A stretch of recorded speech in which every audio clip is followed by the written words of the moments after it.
And we are live. Welcome back to the channel, people. It is Chosen Wisdom Football, a channel for the football purists, for the critical thinkers, the deep thinkers, the guys who like to think about football a lot. This is a channel for you. If you're angry or if you're biased, this might not be a place for you. This is a channel for the football guys.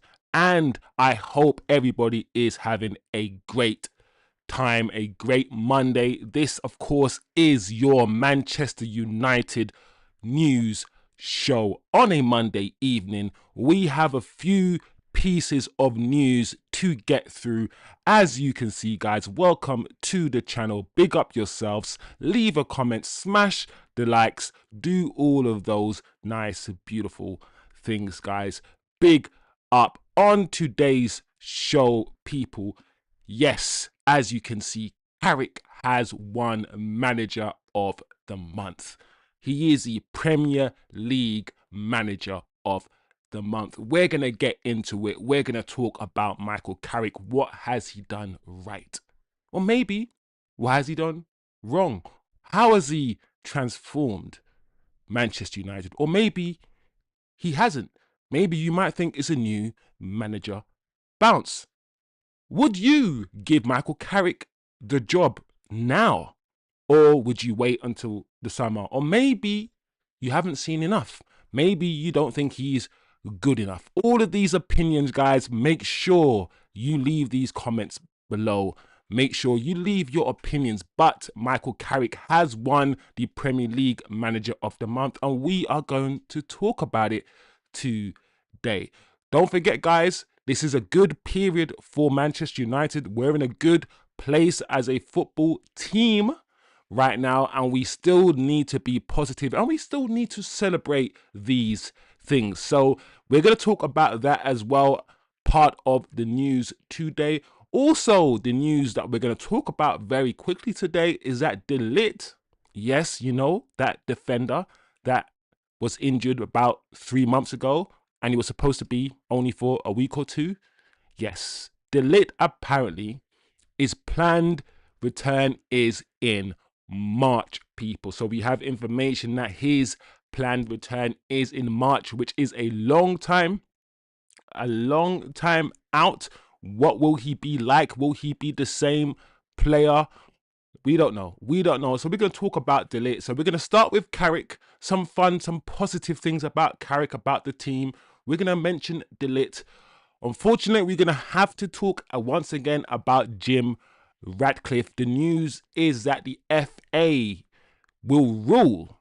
The FA will rule on whether his comments have brought the game into disrepute or not. That is the latest news coming from the FA.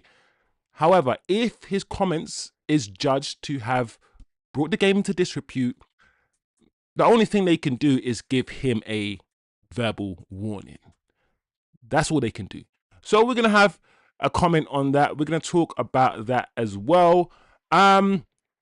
Also, there's a BBC article, guys, just quoting the Glazers, stating the fact that the Glazers are Lithuanian Jewish immigrants to the United States, and also claiming that they wouldn't have been too happy with Jim's quotes about immigration. Listen, I know Jim's quotes about that is moving us away from football into a sphere that is not football, into a sphere that you might call politics, and I'm conscious of that. So today's show will be probably the last time I talk about this. I talk about Sir Jim Ratcliffe, unless something else happens in the news. I don't want this to be something that we just keep talking about, because right now Man United are in a good place and we're playing well under Michael Carrick, and I don't want the fan base to be split, and you know, we're getting to a nice feel-good place, and all of a sudden we're fighting each other again because of billionaires. And I don't want that to happen, guys. So today's show hopefully will be the last time we comment on this stuff, because we want to talk about positive things and nice things, bro. We don't want to talk about these things. But he's brought politics into football. And apparently we were never supposed to do that. But some people can do it and others can't. So we're going to end on that. Big up the chat. Big up Sean. Any news about Casemiro? I haven't found any recent news about Casemiro. As far as I'm concerned, he's still, yes, he is world class for sure. But as far as I'm concerned, he's still leaving the club at the end of the season. He's decided to do that. It was a mutual agreement between Casemiro and the club. And that's the last thing I know, guys. So, Sean, unless you know something more, please share, my bro. Please share it in the chat. But I have no updates with regards to Uncle Cass or whether he's injured or not. I don't think he's an injury concern either. So, big up, everybody. Let's start on Michael Carrick, people. Michael Carrick. It's been a breath of fresh air. He's come into the club and his first 5 games has been 4 wins and 1 draw. This, for me, is absolutely earned. He has earned this. He's come in, and if someone told you that Michael Carrick's first 5 games would be 4 wins and 1 draw, you would have slapped them and then go to their house and slap their mama. You would have done that. You wouldn't have believed it, but he has come to the club. And in my opinion, he hasn't done anything amazing or anything that we don't understand. He hasn't done anything unique or special. For me, he's gone back to basics. And by going back to basics, he's managed to fill the players with confidence. We are playing better football. Some of the football that I've seen from the guys under Michael Carrick. The one-touch stuff in the little pockets, the little triangles. Very, very good. This, guys, I think we can all agree as a fan base that this is deserved. Who's been on a better run than United under Michael Carrick? Who?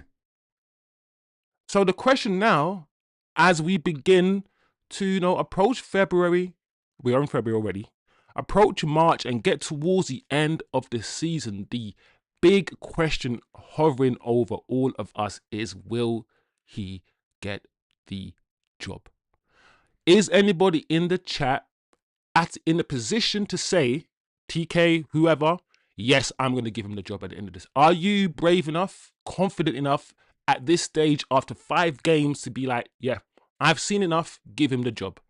Or PTSD from Ollie. Have you learned from Ollie? Are you a bit more cautious? What is the mentality now with regards to Carrick and the job? What is it? What is it? Because I'm not going to lie to you guys. Personally, I don't know what I think about this yet. I am still wait and see, Wizzy. I'm still cautious. I'm enjoying what I'm seeing. I like what I'm doing.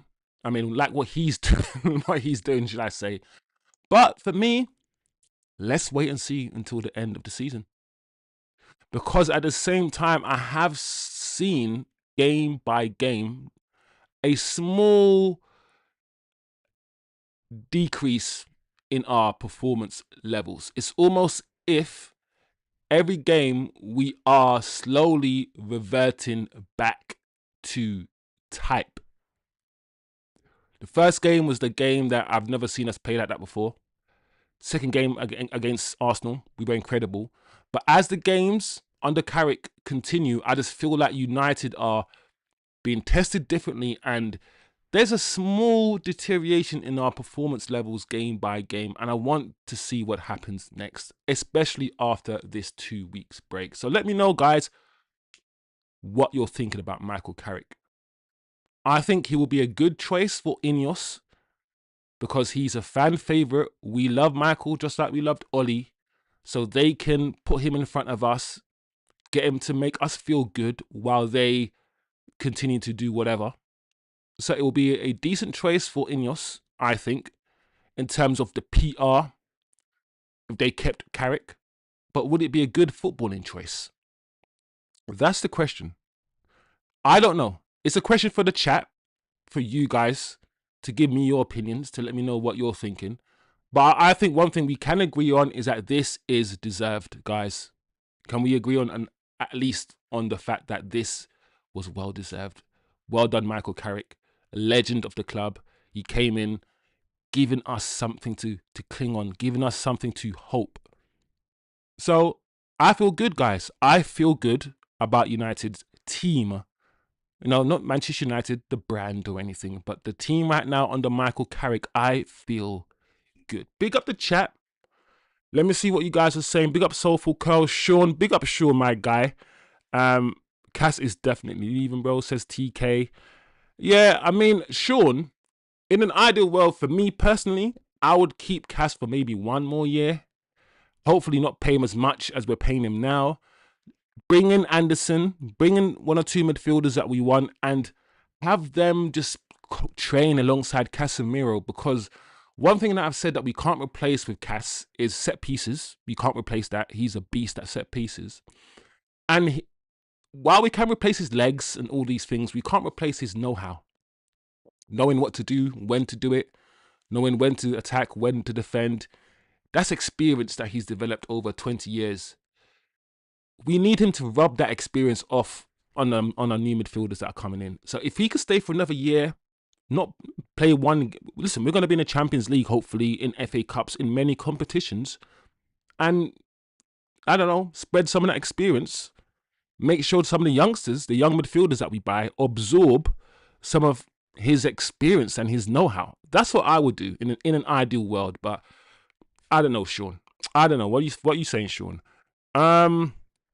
TK says FA ruling on disrepute for Ratcliffe, but can't deliver a punishment in the 134 City violations saga. That's why I like TK. That's why I like TK. I like brains like that. I like people who point out logical fallacies and inconsistencies, bro. I like stuff like that. Because that's true. It's true, TK. You're spot on. I'm the big fan of the tank. T Kizzles. Don't want him long term, you know. That's funny. What's TK's take on Carrick? My take on Carrick is he needs to manage another lower Premier League club like West Ham or Forest and do well before I give him the keys to Old Trafford. So TK saying he needs to pass another little mini test before he gives him a good 3 or 4 year contract. Do this at West Ham or a lower club. Do the Areola Glasner test. Essentially is what TK in the chat is saying. I understand that. That makes sense to me. Ask yourself, is Casemiro better right now than Baleba? If I'm going to be totally honest with you, TK, I would say yes, he is right now better than Baleba. He's performing better than Baleba right now. But I don't know, TK. You know when players have bad seasons, and it doesn't mean that they're bad players. That also happens. We've had many players, like Bruno had a rubbish season last season. In fact, most of our players under Ruben Amorim had a terrible season. So by that logic, none of them would have been bought. Not Rashford, not anybody. Baleba could be having a bad season. For me, it's about you being strong with your conviction. If you've analysed Baleba, you've looked at his attributes, you've seen how good he is at football, then stick with that. Because him being good at football is constant. If he has bad forms and good forms, that's here or there. But his ability is his ability. And if he has a bad season, I could say that we would demand less money for him. But does it mean that he's a bad player?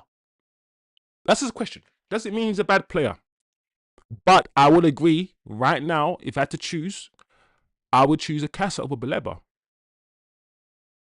Because Cass has that know-how, bro. Cass at set pieces, yeah, is an absolute monster.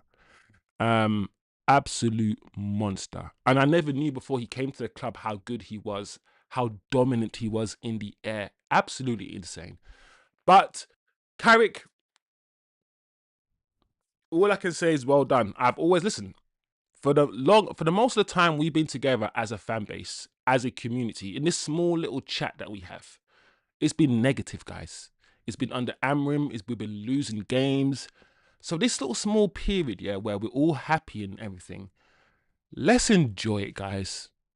Let's enjoy it. That's all I want. Let's enjoy it while it lasts, because Jim and all these guys will try to divide us, and it's working. Billionaires will always try to divide us, and it will always work.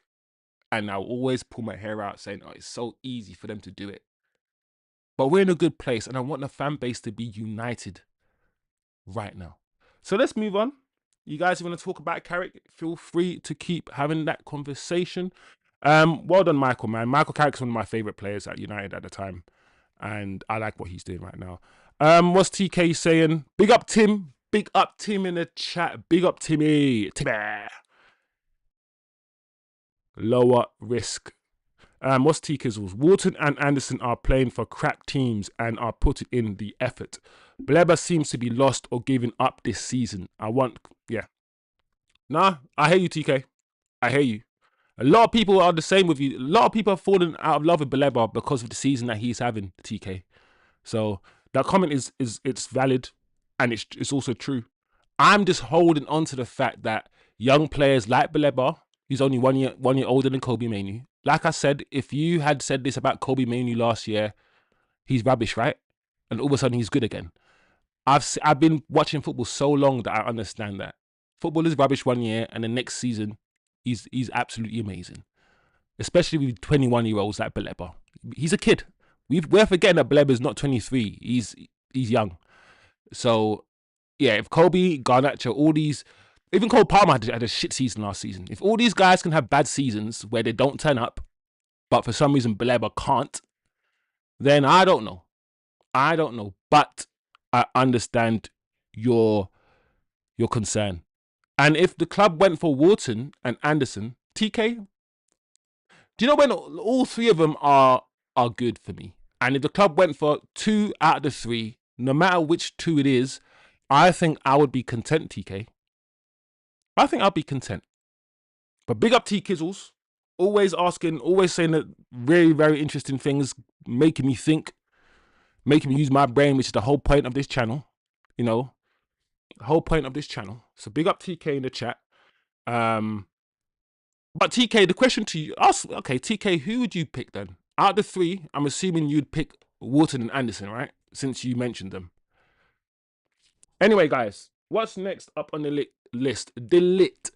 I like the Ligt, guys. I like the Ligt.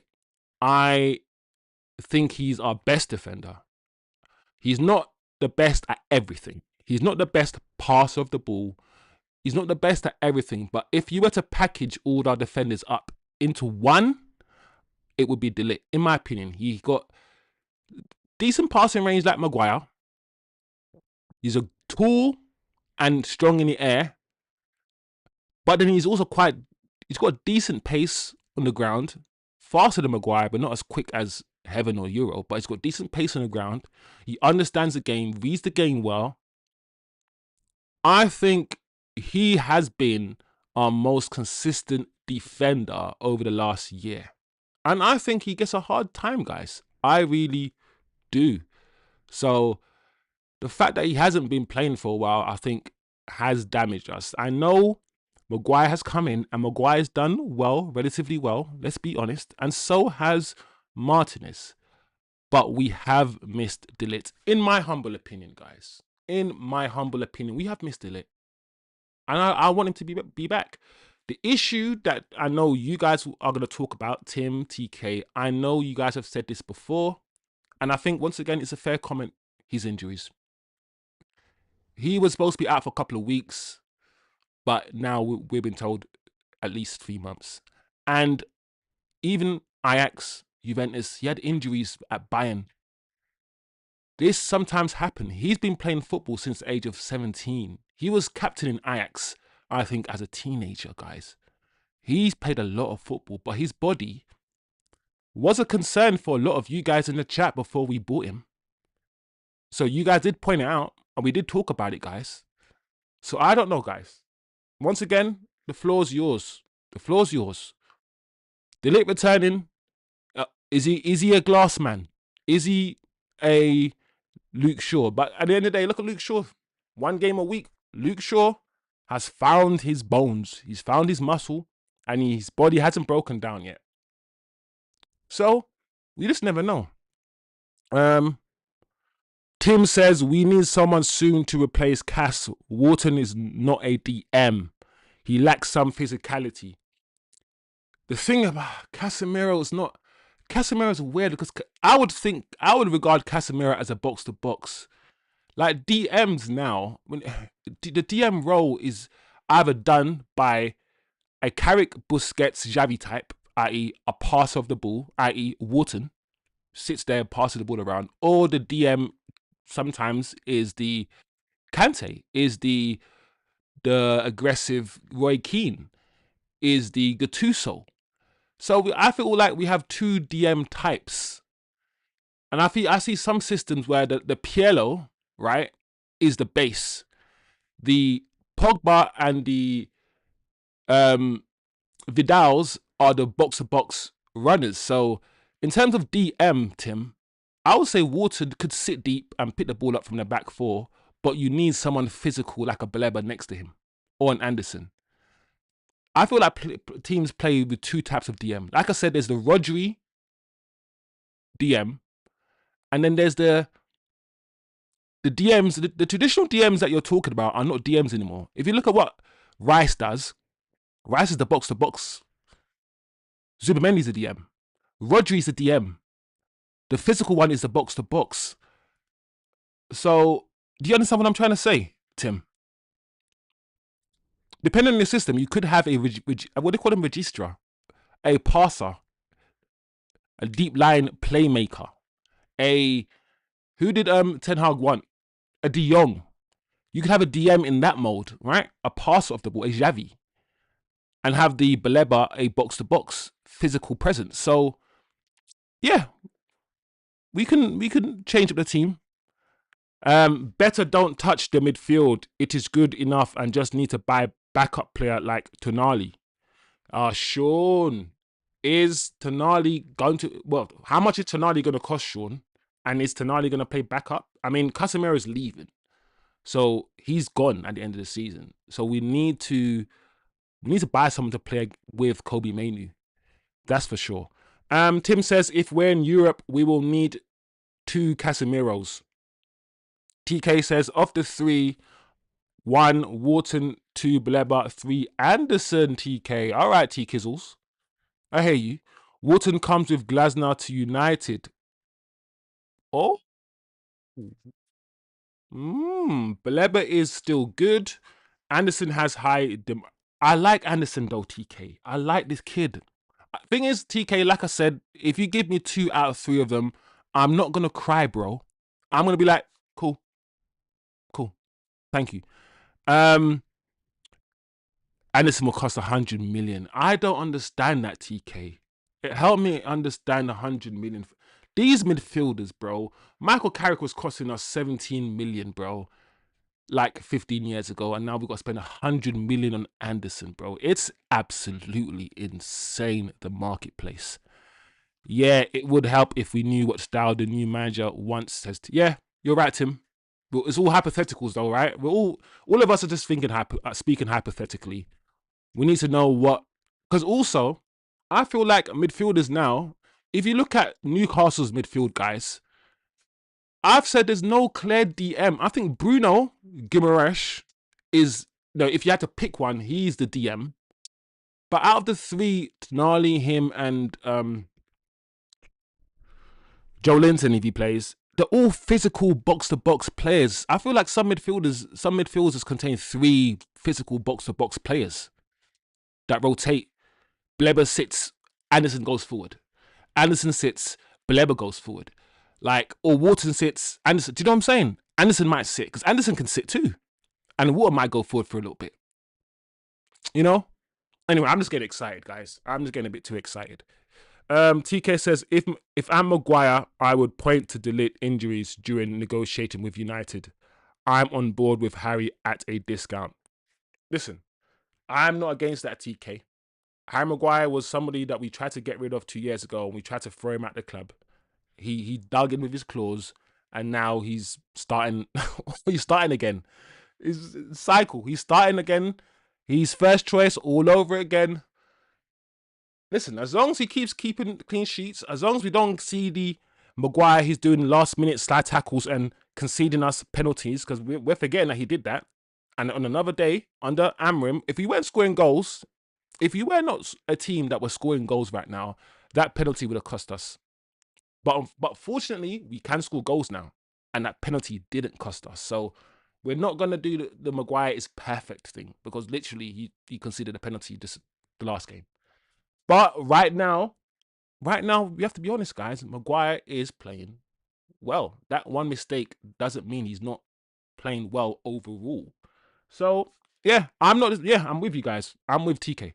So that's the lit. We've done Carrick. We've done the lit.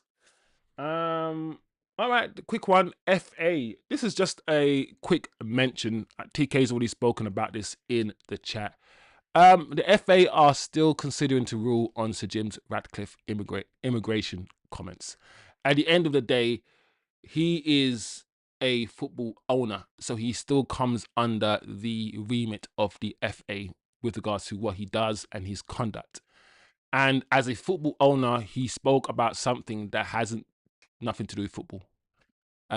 It's more politics, and he's introduced that into the sphere where, at the moment, the UK football in this country are trying to fight this thing. We're trying to fight domestic DV against women. We're trying to do kick it out. All these things we're trying to fight. So Jim saying what he's saying in the football arena could be quite damaging with regards to the FA. With regards to this country, I mean, this country amongst all other countries, we need to understand the reason the Premier League, right, has the most amount of immigrant footballers because it's in England, and the history of this country, the history of Britain is what it is. The money is here, so it makes sense that people will come here for all that money. So not the Italian league, not the Spanish league. I think the English league, the top league, is probably has the most amount of immigrant footballers in this league. And I don't think it's close. I think it's by far the most amount. I think 50% of the footballers in the top flight, 50% are immigrants.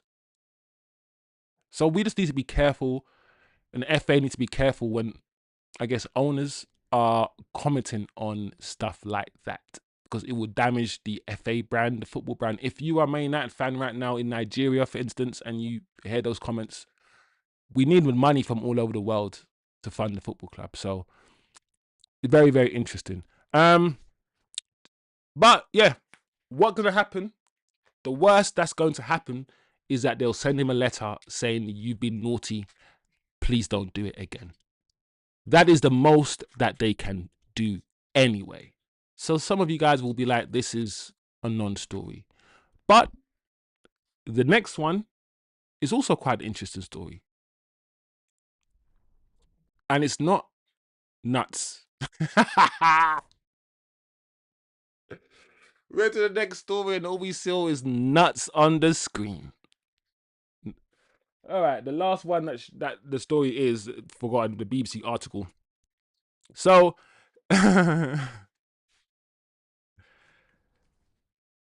most TK says most immigrants in the Premier League. Premier League is the best and toughest in the world. Seems like immigrants are a good thing, methinks. Yeah, I mean, I'm gonna say this, guys. I don't actually want to talk about this anymore. I like after today's show, I want to talk about good and positive things. So I will talk about this topic one more time because it's in the news, but hopefully going forward we can get back to just talking about football, because this is what this channel is really about. But for now, it looks like the BBC have written an article. It doesn't look like the BBC have written an article where they have claimed and stated that the Glazer family, who are Lithuanian or from Lithuanian Jewish heritage, who migrated to the United States, might not be too happy with Ratcliffe's immigration comments. That is genuinely the gist of this BBC article, guys. But there's a section that I want to highlight to you. Big multinationals want to associate with youth, positivity, and forward thinking. Yeah, companies want to associate themselves with that kind of thing. United is currently struggling for sponsors, and this exacerbates that. So we know that companies might not want to work with us, might not want to sponsor us if our owner is coming out saying certain things. This might put a dent in this. I've already heard about Adidas. Adidas potentially reconsidering their deal with United. They do not want to associate themselves with this man. Last year, Marriott International, the world's largest hotel company, decided not to extend its sponsorship agreement with Manchester United after its contract expired. The club's deal with Adidas is worth 10 million less this year because United have failed to qualify for the Champions League. The list goes on. This man, Jim Ratcliffe, who has a history of buying failed companies and doing certain things to bring them back up, right? That's what he does. He just needs to be careful. I understand he's a politician now, right? And he's very, very right wing. I get that. But I don't think he needs to speak so openly about his right wing views, especially around Manchester United. Especially when we want to secure government funding. And what is government funding, guys? Our money. He, the billionaire, wants to take our taxpayer money, our money, to fund the rebuild of the stadium. And some of that money will be tax paid by immigrants. So he wants to take your taxes, some of them will be immigrant taxes, to fund a stadium while at the same time condemning immigrants. You can't make it up, guys. You can't make it up. So that is the BBC story, guys. I will end and give my final thoughts on the whole thing.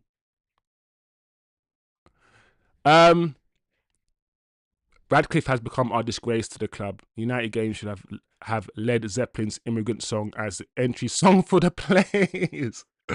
Big up to UK. Marriott. I stayed at Ocean Park Marriott in Hong Kong last year, and they had a huge wall with pic taken from the south end of Old Trafford and a bench where you could take a pic. Huge presence.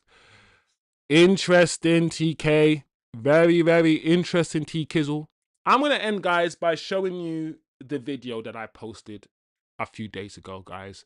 I posted a video a few days ago, and the video I posted was essentially taken from my live show. The live show that you guys all watched when I spoke about Radcliffe, and I condemned it. I cut that bit and I posted it up as a video.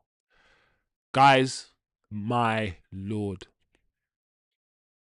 I had over 150 comments with only about 150 views. The amount of hate I got in this video, in the comment section of this video, Turkish had to delete a lot of these comments, guys. TK came in, I can see TK's comment there. And this is why I'm going to say that I love this community.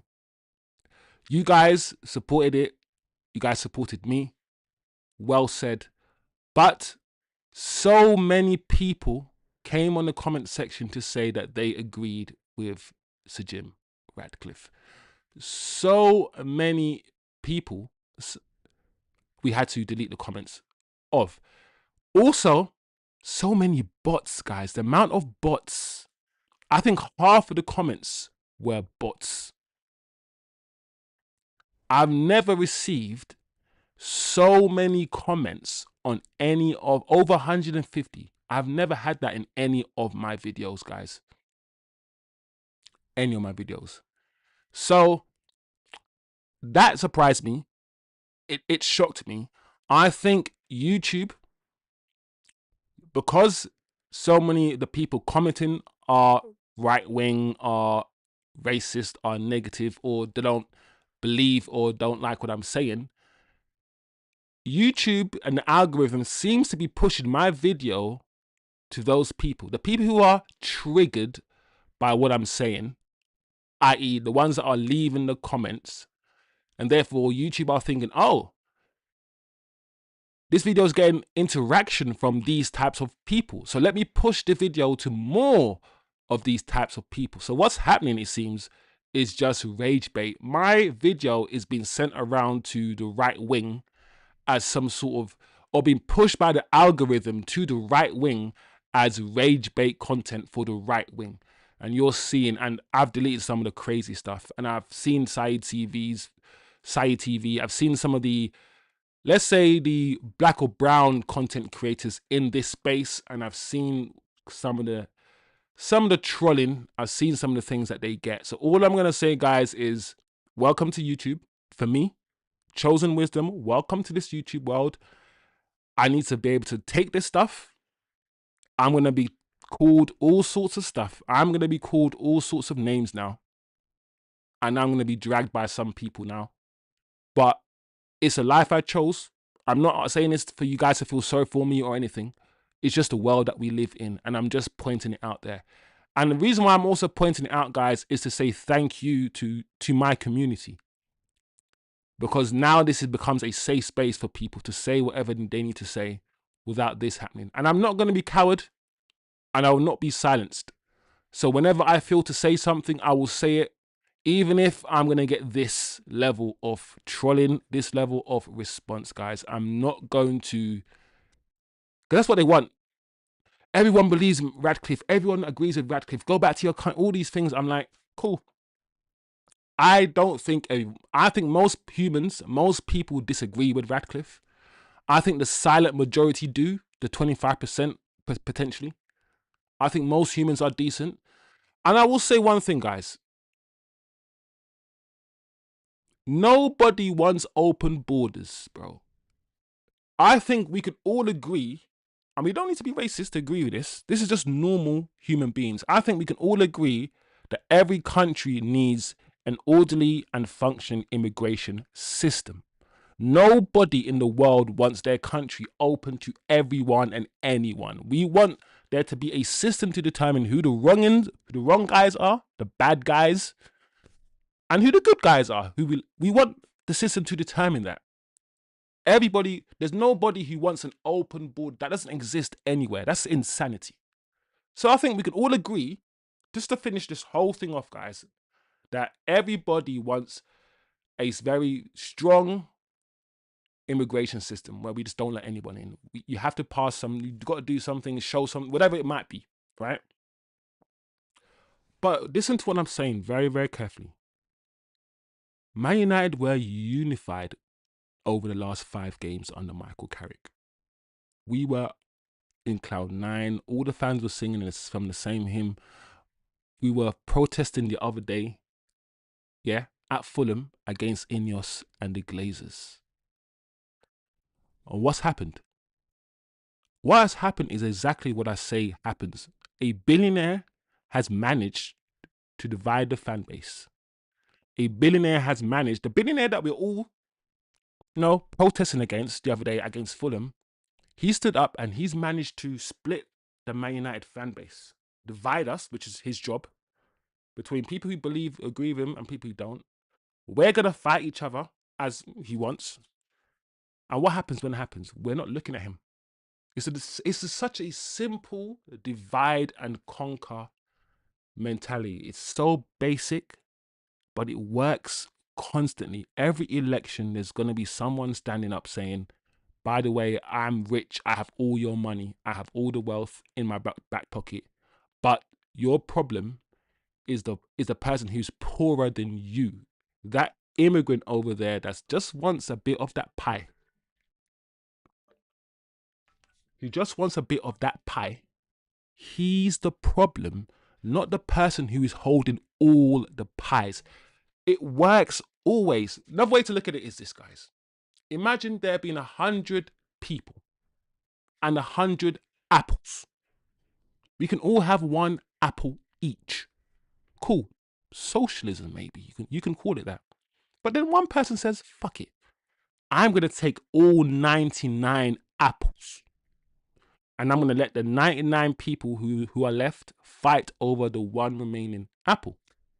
And the people who are left are all green, blue, yellow, orange people. All different colored people, right? The guy with the 99 apples says, by the way, that green guy, he's going to come and take that apple. That blue guy is going to, rather than going, hold on a second, but you got all the apples. And you're gonna convince me to hate that person over there just because he has a different color skin to me and he wasn't born in the same country as me. And you're gonna convince me to hate the guy when you, the billionaire, benefits from him and from his employment. And it happens all the time. They easily convince us not to look at them. Don't look at me over here with all the money and all the wealth and taking everything. I voted for Brexit, so I took us out of the EU. I helped ruin this country when I forced you guys to Brexit, and the same people are now standing up saying, by the way, Brexit hasn't worked. Let's vote for reform. Or Brexit hasn't worked. Let's eliminate all immigration. Bro, you don't even live in this country or pay taxes here. You an immigrant to Monaco, bro. I can't stand the fact, that we should all be united against billionaires, especially now Epstein files are out and we know what the billionaires are like. We know what these fuckers are like. Their PDF files. Look at the royal family. PDF files, all of them. Not all of the royal family. Let me just take that back.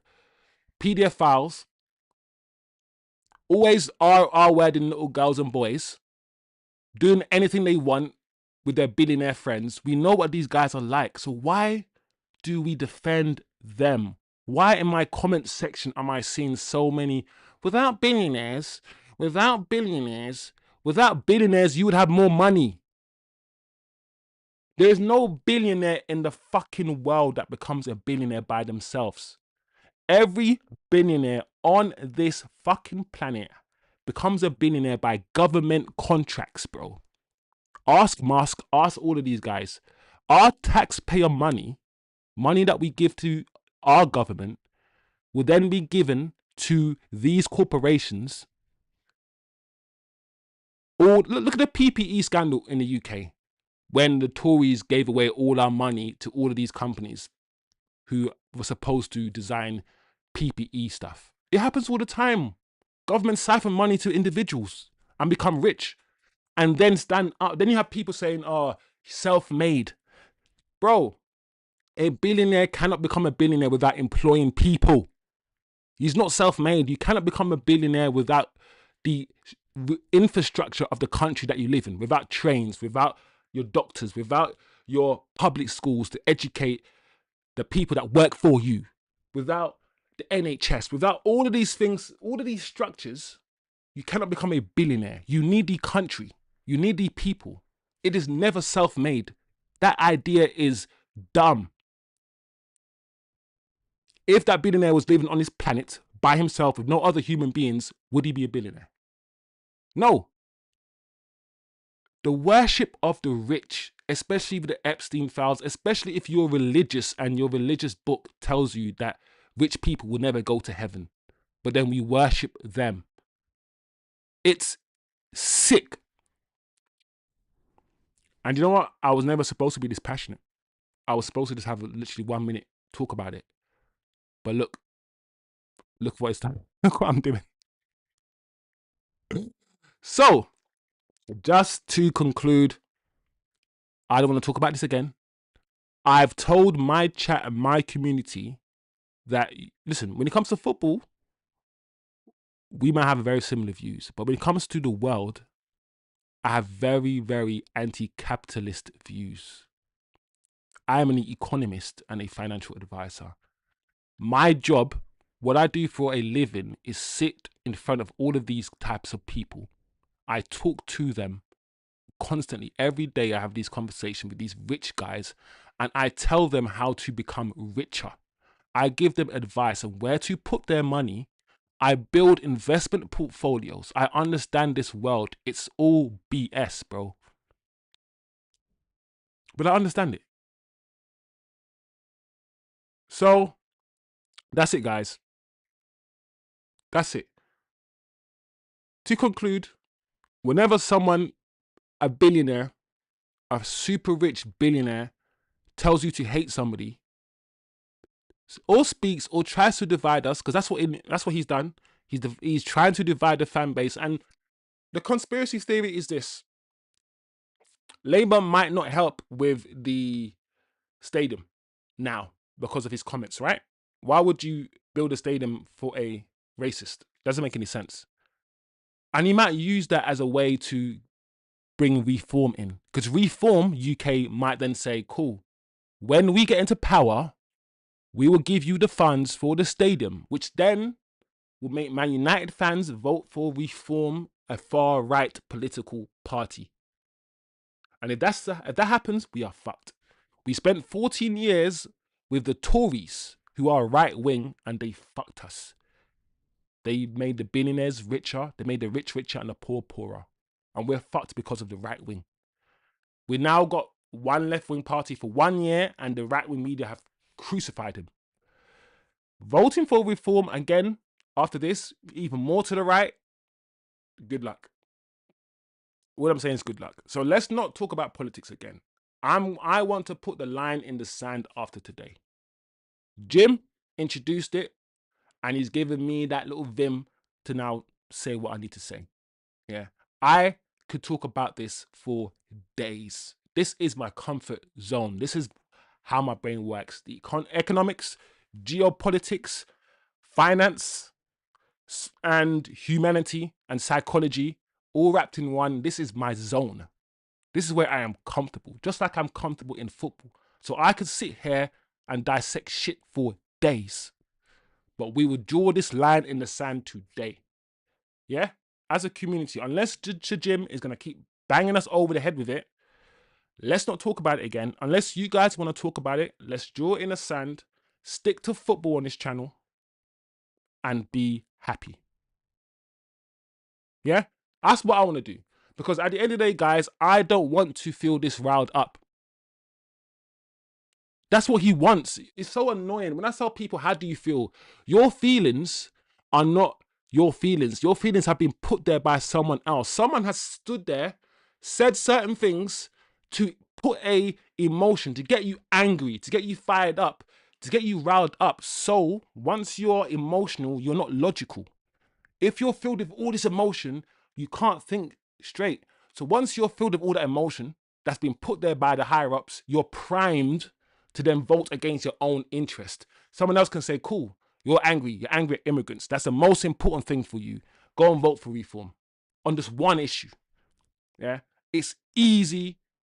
Fear and anger are really good motivators. And if they can get you fearful, i.e. the immigrants are taking your shit, or get you angry, then you will probably vote, because that is a bigger motivator of change than love. I always talk about love.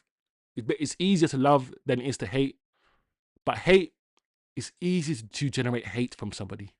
It's easy to generate hate from people and use it as a tool. I see it all the time. So big up everybody.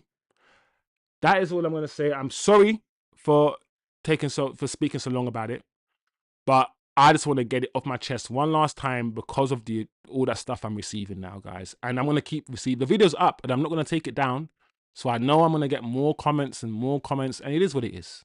Like I said, it's a life I've chosen. So big up the chat. TK, love, bro. Tim, Turkish, Eddie Blacks as well. All you guys, Sean, big up, bro. Big up. Big up. Tim says, I'm still very angry with his comments, but trying just to focus on supporting the team. That's what we can do, guys.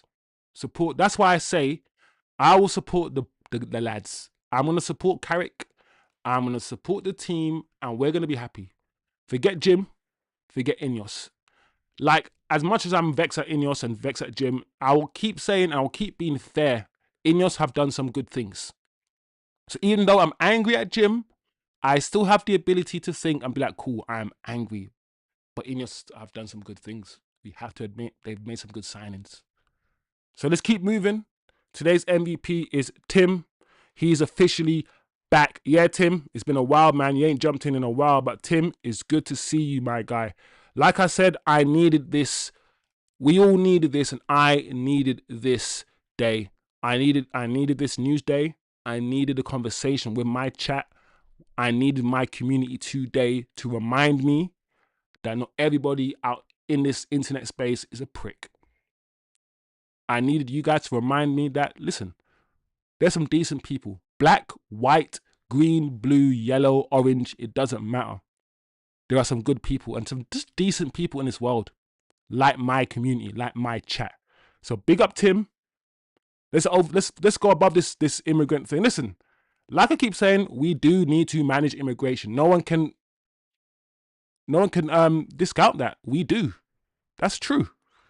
So big up Tim, big up T Kizzles.